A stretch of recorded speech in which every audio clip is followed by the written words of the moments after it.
bonding, so known as IMF, intermolecular force. As the name indicates, inter का मतलब होता है between the molecules, it's not in the molecule.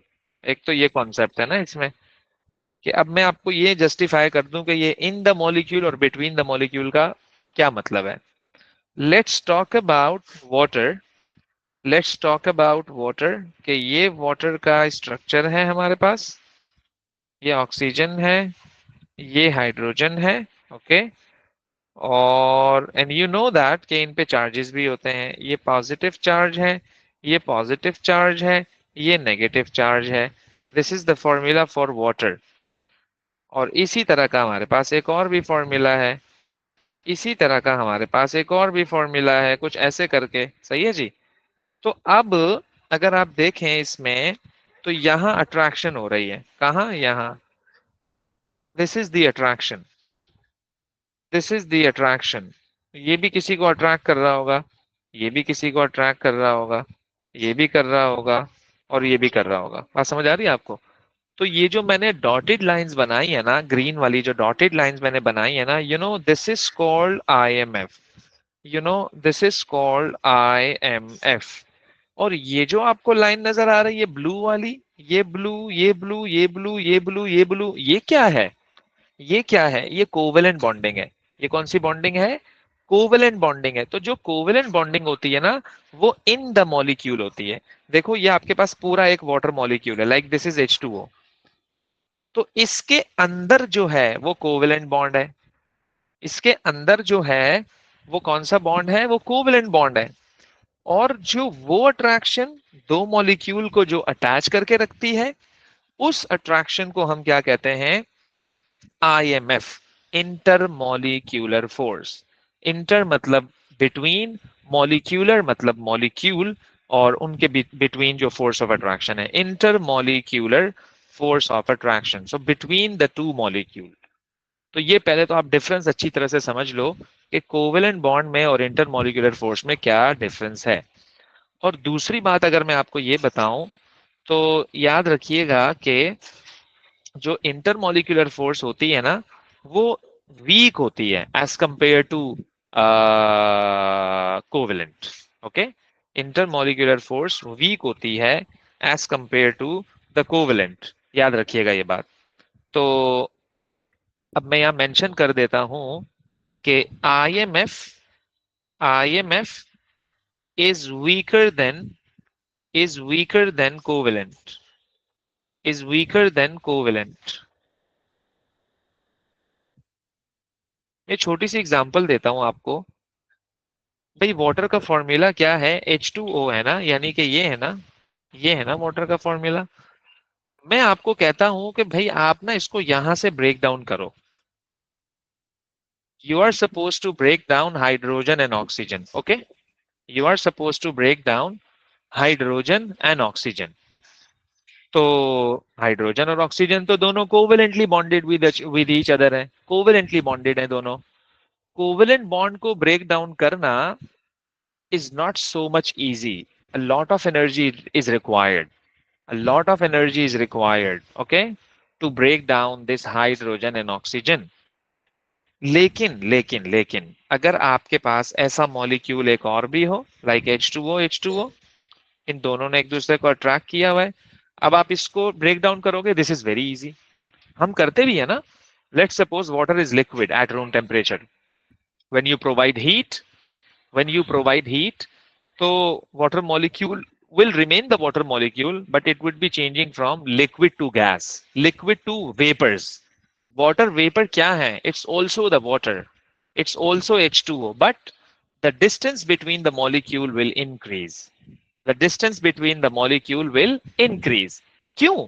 कि force of attraction को तुमने decrease किया है। कैसे?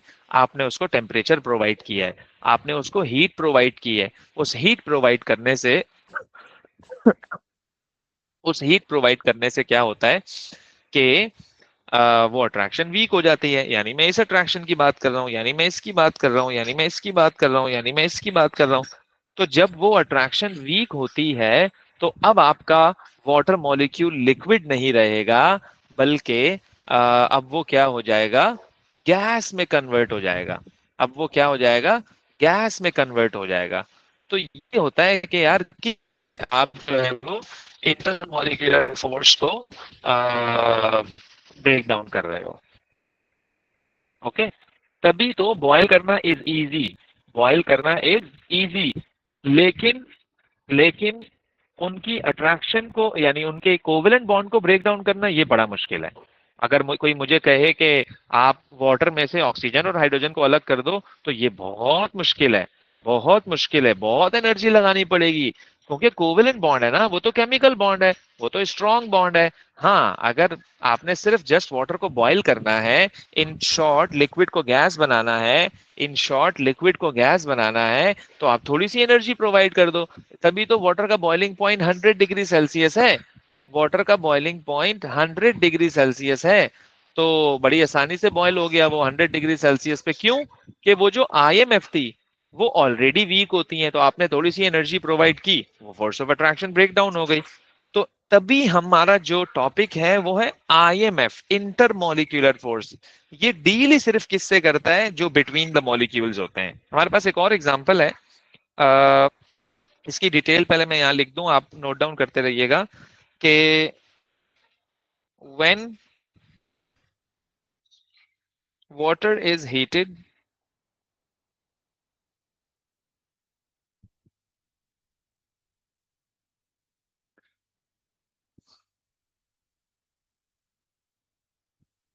in the liquid form,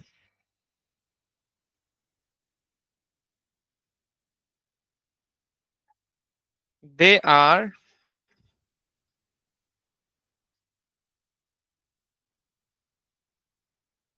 near to each other.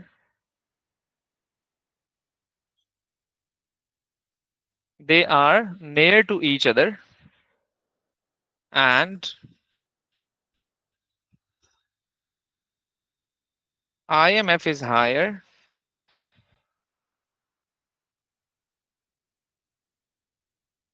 and IMF is higher. So after heating,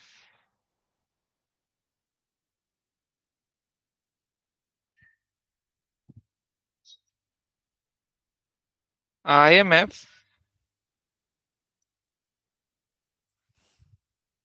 gets weakened. IMF gets weakened, and distance between the molecule increases.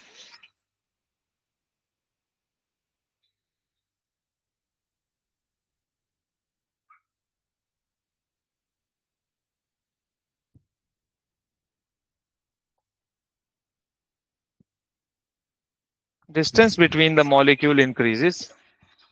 So the force of attraction decreases.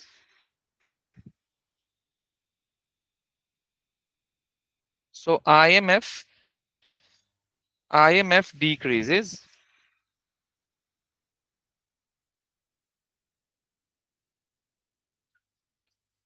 So IMF decreases.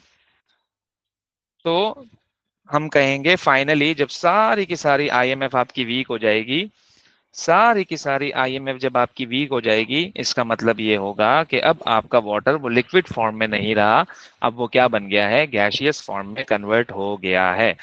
तो to convert the liquid into the gas, you have to overcome the force of attraction between the molecule. जब सारी attraction overcome हो जाएंगी, आपका water boil हो जाएगा। Simple सी, तो ये आईएमएफ का कॉन्सेप्ट है, ये आईएमएफ का कॉन्सेप्ट है। तो जब आप उस वाटर मॉलिक्यूल को हीट कर रहे थे, तो आपका फॉर्मूला ब्रेक डाउन नहीं हुआ, H2O रिमेन H2O, तो वो कहाँ गई हीट, वो सारी हीट कहाँ गई, उसने आपकी आईएमएफ को वीक कर दिया, यानी इस अट्रैक्शन को वीक कर दिया। तो वो जो दो मॉलिक्यूल एक दूसरे के करीब करीब थे, अब वो मॉलिक्यूल दूर दूर हो जाएंगे। जब वो दूर दूर होंगे, तो फिर वो लिक्विड नहीं, बल्कि फिर वो गैस में कन्वर्ट हो जाएगा।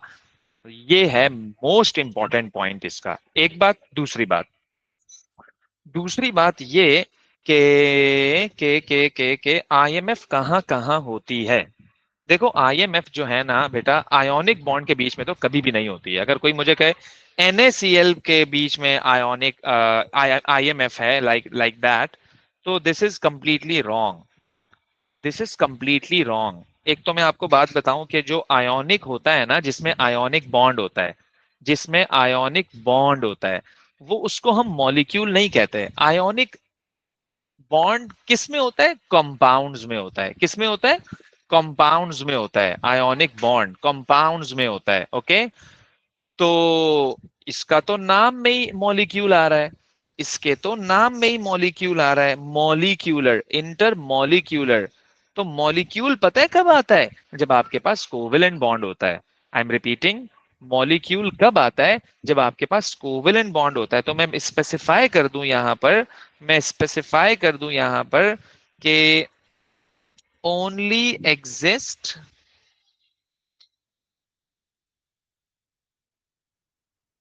इन कोवेलेंट कंपाउंड्स।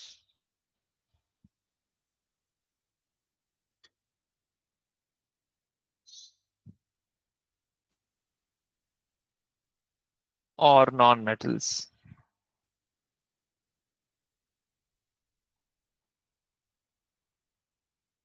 क्या मतलब इसका? इसका मतलब ये कि अगर मैं आपको एक और एग्जांपल दूं HCl की,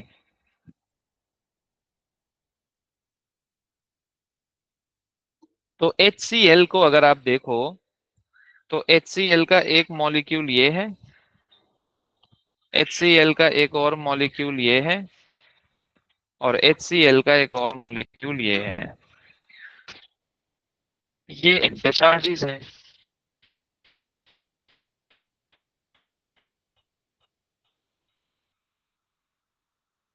जाहिर है एक दूसरे को अट्रैक्ट भी कर रहे होंगे ऐसे।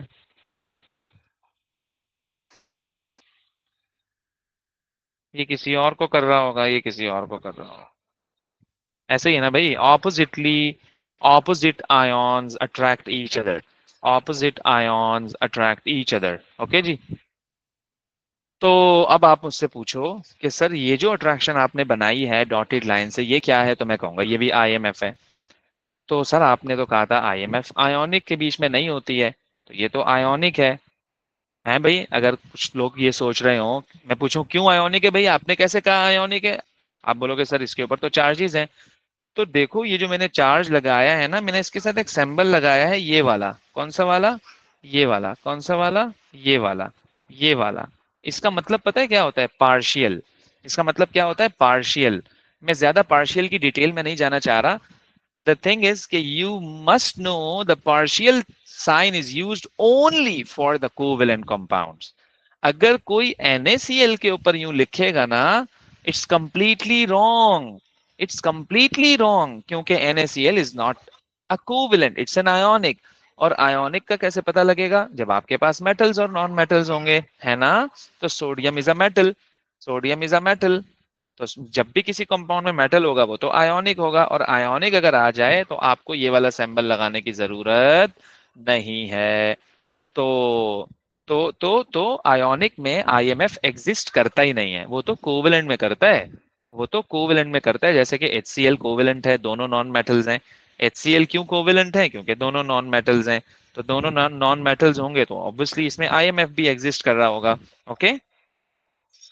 अच्छा, अब आप आइए किस में, अब आप आइए किस में, मैं मेंशन कर दूं कि this is the IMF and this is the covalent bond.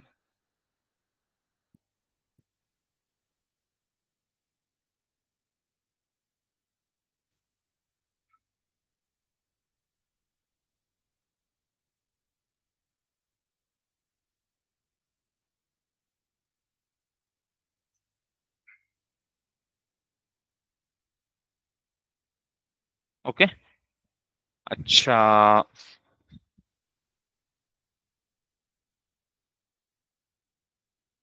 अब अगर मैं आपको कहूं कि ये है I2, ये है क्या?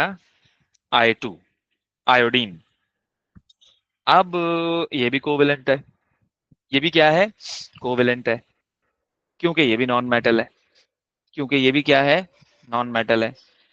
I2 मीन्स व्हाट, आयोडीन ने आयोडीन के साथ बॉन्ड बनाया हुआ है, यानी कि कुछ ऐसा। आयोडीन ने आयोडीन के साथ बॉन्ड बनाया हुआ है, यानी कुछ ऐसा। एक और मॉलिक्यूल ले लो, एक और मॉलिक्यूल ले लो। ओके। अच्छा, क्या मैं इस पे चार्ज लगा सकता हूं ऐसे करके?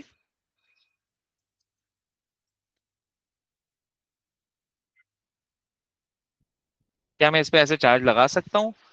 तो आप बोलेंगे कि सर, आपने तो हमें कहा था कि पोलर वो होता है जिस पे चार्ज होता है, पोलर वो होता है जिस पे चार्ज होता है। और पोलर का कैसे पता लगेगा? जिसमें डिफरेंट एटम्स होते हैं, जैसे कि HCl है, H is different, Cl is different.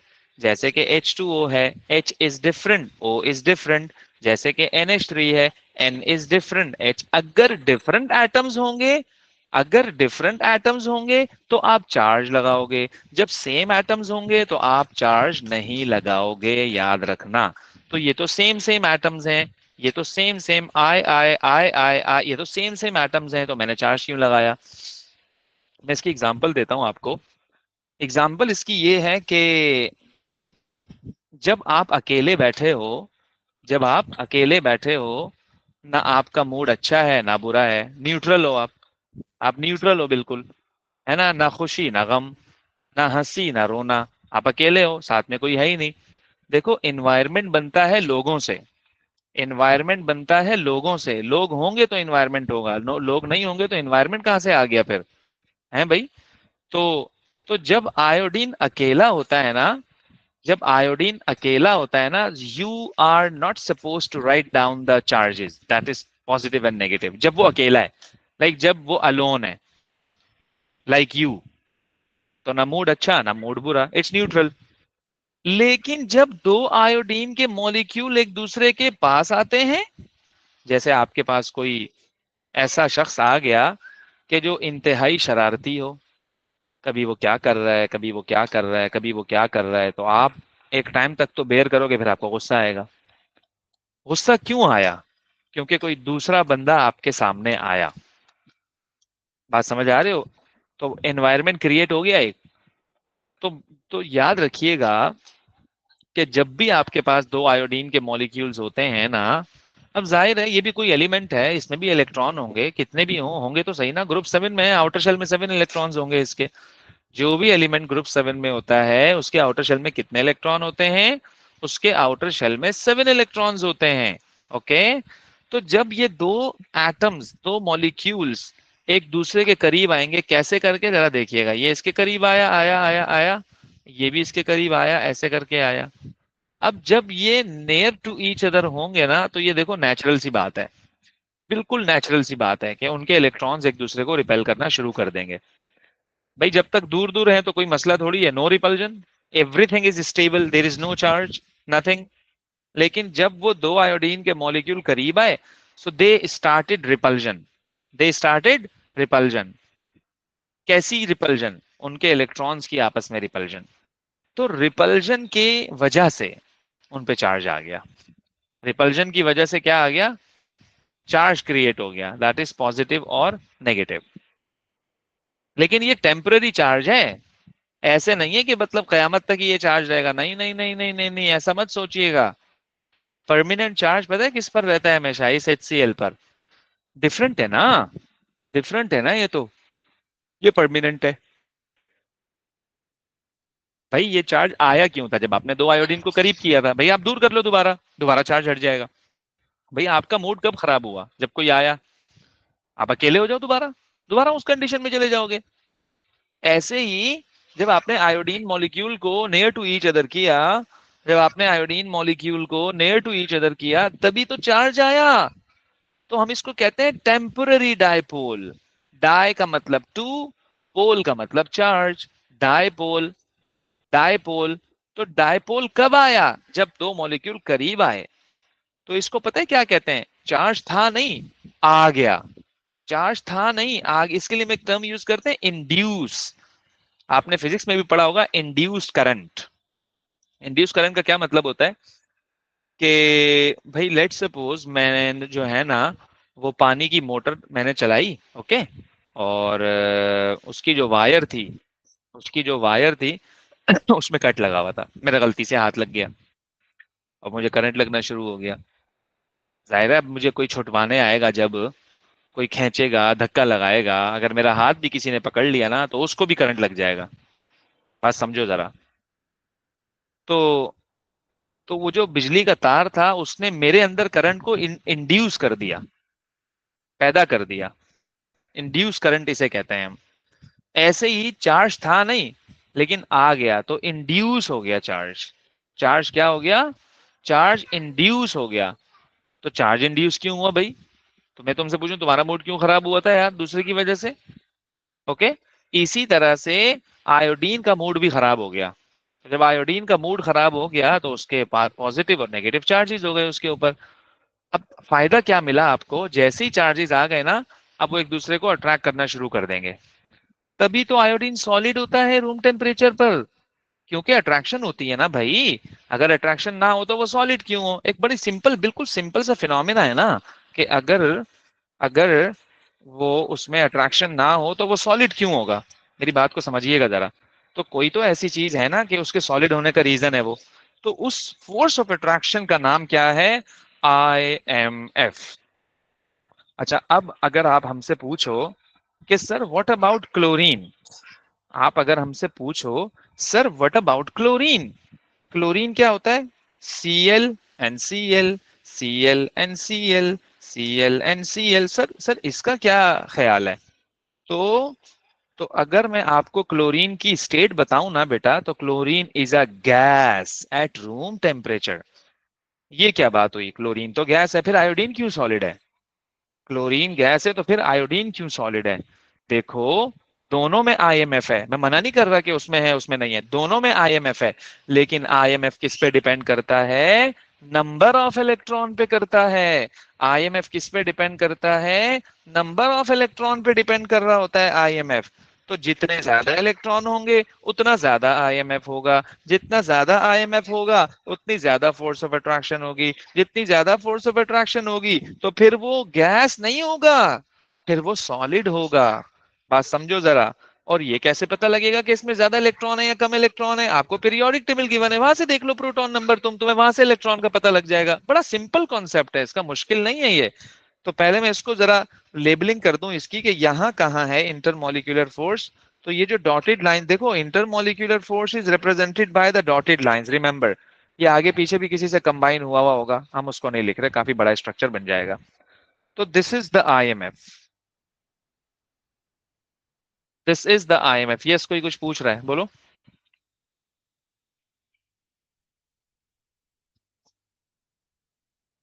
हाँ जी। हैंड रेस किसने किया है? किसी ने भी नहीं किया, ओके। चलो। तो IMF, IMF depends,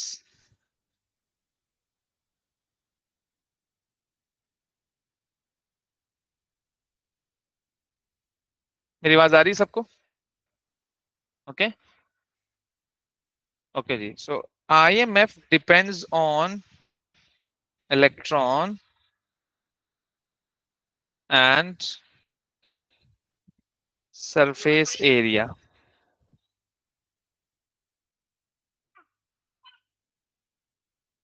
surface area. IMF depend कर रहा है किस पे? इलेक्ट्रॉन पे। और किस पे? सरफेस एरिया पे। सही है जी, इलेक्ट्रॉन पे और सरफेस एरिया पे। तो फर्दर अगर मैं इलाबोरेट करूं इसे, तो याद रखिएगा।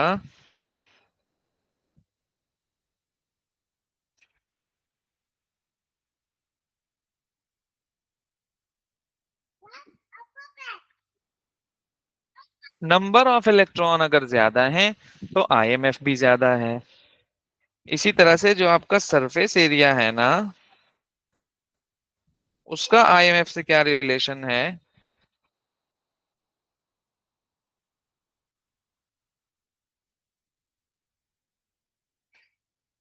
ये कॉन्सेप्ट है। अब मैं इनका आपको बता देता हूं जरा। लेट्स से वी हैव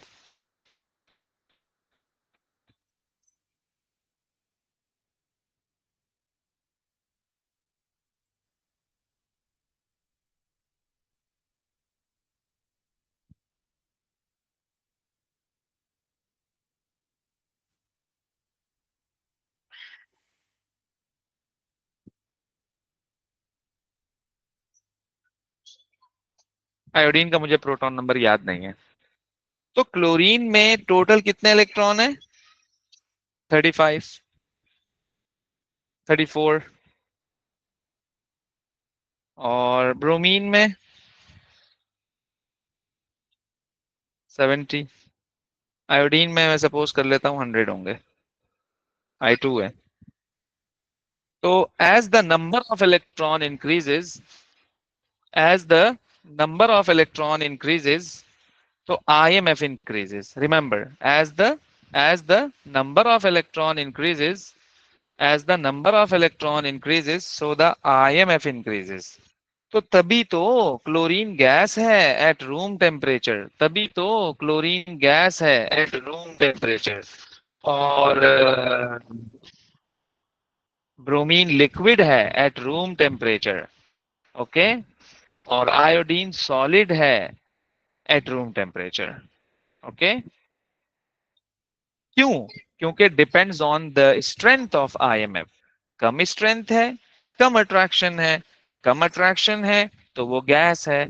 थोड़ी सी ज्यादा अट्रैक्शन है तो वो लिक्विड है। और भी ज्यादा अट्रैक्शन है तो फिर वो सॉलिड होगा। तो connected to the everything is connected to the IMF। तो आपको बेटर एक्सप्लेनेशन प्रोवाइड करेगा अगर आप IMF को कंसीडर करते हो। ओके जी। तो अब इसको मैं यहाँ एग्जाम्पल के तौर पे लिख देता हूं कि Y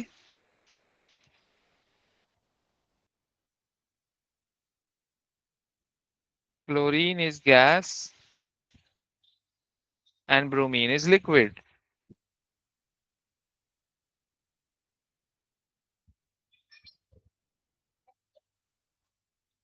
Y chlorine is gas and bromine is liquid. तो इसका आंसर ये होगा कि इसमें लेस इलेक्ट्रॉन्स हैं,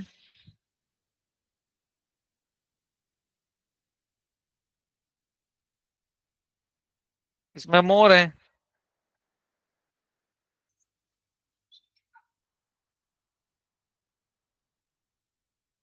मोर इलेक्ट्रॉन्स हैं इसमें। अच्छा, ये लेस और मोर का जो कॉन्सेप्ट है ना भाई, मैं पीरियोडिक टेबल देख के बता रहा हूँ बेटा। ओके। पीरियोडिक टेबल आपको दिया हुआ होगा। Less electrons means weak IMF, और more electron means strong IMF।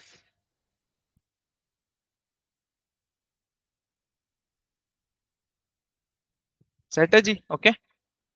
तो तभी तो chlorine is gas at room temperature and bromine is liquid at room temperature.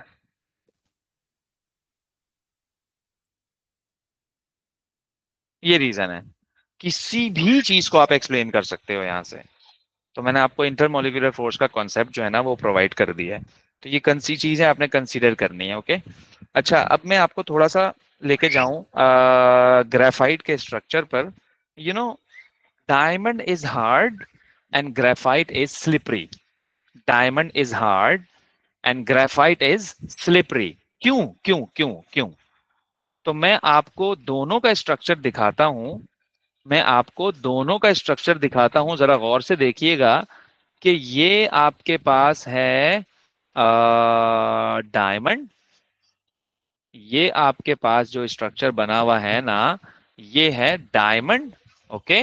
आप इसको देख सकते हो स्ट्रक्चर को कि ये आपका डायमंड है। अब मैं आपको दिखाता हूं ग्रेफाइट का स्ट्रक्चर। ये जो स्ट्रक्चर है ना, ये ग्रेफाइट का स्ट्रक्चर है। ये जो स्ट्रक्चर है, ये ग्रेफाइट का स्ट्रक्चर है। अब graphite is soft, graphite is soft and diamond is hard. क्यों है वो मैं आपको बताता हूँ। देखो, आपको ग्रेफाइट के स्ट्रक्चर में एक लेयर्स का कॉन्सेप्ट नजर आ रहा है, like this is the second layer. Okay. और ये जो आपके पास है, this is the first layer, this is the first layer and this is the second layer. Okay. इन दो लेयर्स के बिटवीन जो आपको नजर आता है डॉटेड लाइंस, ये डॉटेड लाइंस जो हैं ये IMF को रिप्रेजेंट कर रही हैं। ये जो डॉटेड लाइंस हैं ये आपके IMF को रिप्रेजेंट कर रही हैं। ओके। तो IMF ग्रेफाइट में होता है, लेकिन ग्रेफ डायमंड में IMF नहीं होता है। ग्रेफाइट में आईएमएफ है लेकिन डायमंड में आईएमएफ नहीं है, तभी तो डायमंड इज हार्ड और ग्रेफाइट इज सॉफ्ट, क्योंकि ग्रेफाइट के स्ट्रक्चर में लेयर्स का कॉन्सेप्ट है और लेयर्स के बीच में आईएमएफ है। तो लेयर्स एक दूसरे के ऊपर स्लिप करती हैं, फिर लेयर्स एक दूसरे के ऊपर क्या करती हैं, स्लिप करती हैं। जब layers slip over each other तो तभी तो ग्रेफाइट हमें स्लिपरी फील होता है और ग्रेफाइट इज सॉफ्ट और डायमंड इज हार्ड। तो ये कॉन्सेप्ट है, ये मैं बताना चाह रहा हूं आपको कि आईएमएफ डायमंड में नहीं है बल्कि आईएमएफ ग्रेफाइट में है। ये आईएमएफ की एप्लीकेशन है, आप यूं समझ लो इसको, क्योंकि वो पूछता है रीजन कि भाई why graphite is soft and diamond is hard. तो हम कहते हैं कि graphite has intermolecular force between the layers and IMF is a weak force of attraction। तो वीक अट्रैक्शन होने की वजह से वो लेयर्स एक दूसरे पर मूव कर रही होती हैं और तभी हमें ग्रेफाइट स्लिपरी फील हो रहा होता है। जबकि डायमंड में लेयर्स का कोई भी कॉन्सेप्ट नहीं है। आपने देखा ना कि डायमंड का स्ट्रक्चर थ्रू आउट एक जैसा है, there is no layer in the diamond, कोई लेयर नहीं है इसमें। ये देखो जरा, ये देखो जरा, कोई लेयर नहीं है। आपको ऐसा लग रहा हो कि इसमें कोई डॉटेड लाइंस आपको नजर आ रही हो, कोई इस तरह का क्राइटेरिया नहीं। ये थ्रू आउट एक जैसा स्ट्रक्चर है, तो इसमें तो लेयर्स है ही नहीं। जब लेयर्स नहीं है तो स्लिप भी नहीं करेंगी। क्या कहते हो? जब लेयर्स नहीं है तो स्लिप भी नहीं करेंगी, तो फिर वो स्लिपरी भी फील नहीं होगा और ना ही वो सॉफ्ट फील होगा हमें। तो आईएमएफ किसी में होता है, किसी में नहीं होता है। जैसे मैंने आपको शुरू में क्या कहा, आयोनिक कंपाउंड्स में आईएमएफ नहीं हो सकता, वो कंपाउंड्स हैं। कंपाउंड, हम मॉलिक्यूल की बात कर रहे हैं, मॉलिक्यूलर। IMF intermolecular. तो आईएमएफ डायमंड में नहीं होता बल्कि ग्रेफाइट में एग्जिस्ट करता है, याद रखिएगा। सेट हो गया जी? ओके। तो ये भी हमारे पास एक पॉइंट है, इसको भी मैं यहां मेंशन कर देता हूं कि यस। हाँ जी बोलो।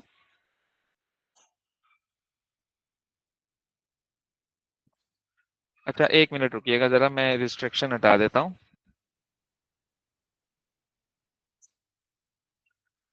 हाँ जी बेटा बोलो। कौन पूछ रहा था? आप लोग अनम्यूट करो अपने माइक को। सर जी। सर ये लेयर्स क्या है, मुझे ये समझ नहीं आ रही। ये देखिएगा जरा, ये जो आपके सामने स्ट्रक्चर बना हुआ है मैं आपको दिखाता हूँ जरा, ग्रेफाइट का स्ट्रक्चर। अच्छा ये स्ट्रक्चर अभी आप ये कंसीडर करो कि ये इसी तरह से बना हुआ है। अभी आप ये कंसीडर करो कि ये स्ट्रक्चर इसी तरह से बना हुआ है, ओके, लाइक दिस। थोड़ी देर के लिए इमेजिन कर लो कि ये स्ट्रक्चर आपको पहले से मिलेगा, ओके। ये है डायमंड और ये आपके पास है ग्रेफाइट। तो इसमें एक ये पोर्शन है और एक इसमें ये पोर्शन है। तो दो हो गए, फर्स्ट एंड सेकंड। तो तो ये ऐसा फील हो रहा है जैसे कि ये एक लेयर्ड स्ट्रक्चर है ना। तो ये this is the first layer and this is the second layer. जैसे आप, जैसे आप जब बिस्तरे रखते हो फोल्ड करके, तो this is the first and this is the second. आप समझो जरा, ओके। तो लेकिन डायमंड में कोई ऐसी फीलिंग्स नहीं आ रही है, देखना जरा गौर से। डायमंड में कुछ भी ऐसा हमें नहीं नजर आ रहा है। मतलब मैं ये नहीं कह सकता है कि ये फर्स्ट लेयर है ऐसा, कि नहीं ऐसा नहीं है, जबकि ग्रेफाइट में है ऐसा। तो हम ये बताना चाह रहे हैं कि ग्रेफाइट में, ये ग्रेफाइट का स्ट्रक्चर है, ग्रेफाइट में होती है आईएमएफ। ये डॉटेड लाइन से हमने रिप्रेजेंट किया हुआ है, जबकि डायमंड में आईएमएफ नहीं होती है। तो आईएमएफ तो वीक होता है। आईएमएफ तो तभी तो graphite is slippery and diamond is hard. तो वो क्यों है स्लिपरी और सॉफ्ट? क्योंकि उसमें आईएमएफ है और आईएमएफ वीक होता है। तो वो लेयर्स एक दूसरे पर ना ऐसे ऐसे फिर वो फ्लिप करती हैं, स्लिप करती हैं। आप अपनी आप अपनी उंगली पर पेंसिल से मार्क कर लो, जो लेड पेंसिल होती है उससे पूरा ब्लैक हो जाएगी आपकी उंगली आगे से। फिर आप उसको दोनों को रब करो, देखना आपको स्लिपरी फील होगा। क्यों? कि ग्रेफाइट की नेचर है कि भाई वो स्लिपरी होता है, ग्रेफाइट की नेचर है कि वो सॉफ्ट होता है। उसका रीजन हम यहाँ पे एक्सप्लेन कर रहे हैं कि उसमें लेयर्ड स्ट्रक्चर है और लेयर्स के बिटवीन आईएमएफ है, और due to this weak IMF the layers can slip over each other and that's why it is soft and slippery. Okay. तो ये हो गई हमारी बात, ये है थ्रू आउट आईएमएफ का कॉन्सेप्ट। और आईएमएफ मैंने आपको क्या बताया कि वो डिपेंड करता है नंबर ऑफ इलेक्ट्रॉन पे। अब मैं यहाँ मेंशन कर देता हूँ कि आईएमएफ जो है doesn't exist in the following. मैं लिख देता हूं, IMF doesn't exist in the following.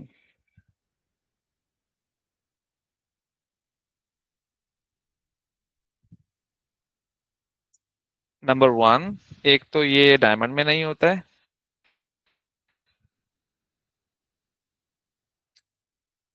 दूसरा ये मेटल्स में नहीं होता है, तीसरा ये आयोनिक में नहीं होता है।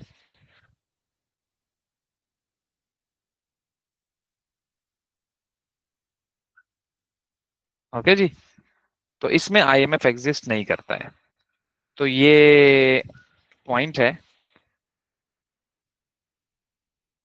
आपने इसको देखना है। ओके हो गया जी। So that's all about IMF. फिर उसके बाद जो हमारा टॉपिक है वो दूसरा टॉपिक स्टार्ट हो जाता है।